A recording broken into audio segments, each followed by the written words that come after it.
Salve, salam, salam sejahtera bagi kita semua. Hari ini adalah hari Minggu biasa yang ke-17. Permenungan bagi kita hari ini tentang harta yang paling berharga dan menyelamatkan. Bapak, Ibu, dan saudara-saudariku yang terkasih, cinta orang tua kepada anak-anaknya cinta yang tulus, yang memikirkan bagaimana agar anak-anaknya selalu bahagia sepanjang hidupnya. Karena alasan ini, orang tua itu selalu mempersiapkan warisan bagi anak-anaknya kelak. Beberapa orang tua menumpuk harta kekayaan sebanyak mungkin agar nantinya setelah anak-anak dewasa, mereka tinggal menikmati harta itu dalam menjalani hidupnya. Sebagian orang tua yang lain berusaha menyekolahkan anak-anaknya setinggi-tingginya, bahkan rela menjual segala hartanya untuk membiayai sekolah anak-anaknya, dengan harapan kelak anak-anaknya menjadi orang yang pintar dan bijak, sehingga mereka mudah mencari pekerjaan untuk bekal hidupnya. Bapak, Ibu, dan saudara-saudari yang terkasih, ini adalah dua tipe orang tua pada umumnya dalam mengungkapkan cinta mereka kepada anak-anaknya. Kedua tipe ini memberi warisan dengan model yang berbeda. Dalam bacaan pertama hari ini dikisahkan bagaimana Salomo yang menjabat sebagai raja atas rakyat yang besar dikunjungi Tuhan dan menanyakan apa yang Salomo butuhkan dari Tuhan. Salomo tidak meminta harta, tidak meminta umur panjang, bahkan tidak meminta nyawa musuh-musuhnya. Tapi Salomo meminta hati yang paham, yaitu kebijaksanaan. Suatu permintaan yang tidak lazim bagi manusia pada umumnya.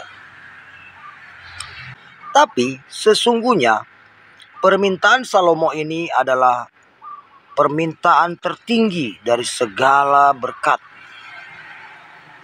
Sebab harta yang berlimpah akan habis dengan cepat tanpa kebijaksanaan. Usia yang panjang hanya akan menghinakan diri sendiri bila tanpa kebijaksanaan. Kekuasaan pun akan runtuh jika seorang pemimpin tidak mempunyai kebijaksanaan. Tapi dengan kebijaksanaan, seorang dapat mencari kekayaan. Seseorang dihormati dalam perjalanan hidupnya. Dan dengan kebijaksanaan, lawan atau musuh akan tunduk dan berdamai. Dalam Injil hari ini, Yesus mengajar orang banyak hal kerajaan surga seumpama harta yang terpendam di ladang. Dan seumpama seorang pedagang mutiara yang mencari mutiara yang terindah. Mereka rela menjual seluruh hartanya untuk mendapatkan harta yang terpendam dan untuk mendapatkan mutiara yang terindah. Sebab bagi mereka sia-sialah segala harta miliknya dipertahankan jika harta yang utama tidak mereka raih atau dapatkan.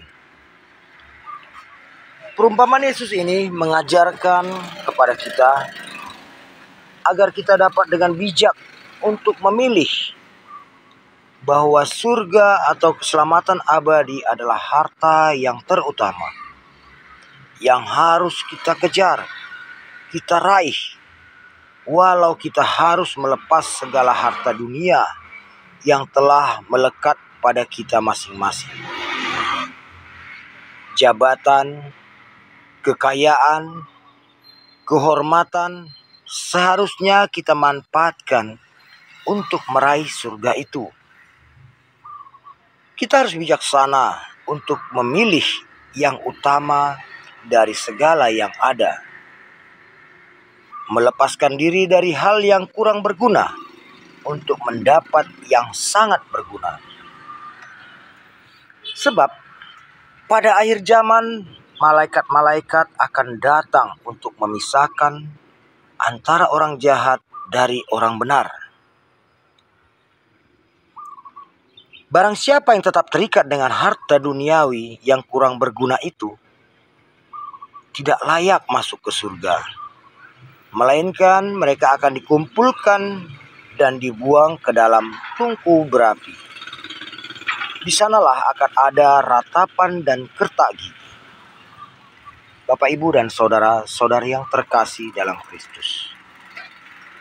Semoga kita sebagai umat Allah, dengan kebijaksanaan yang berasal dari Allah, dapat melepaskan diri dari ikatan harta duniawi yang kurang berguna untuk meraih harta surgawi yang sangat berguna dan menyelamatkan. Amin.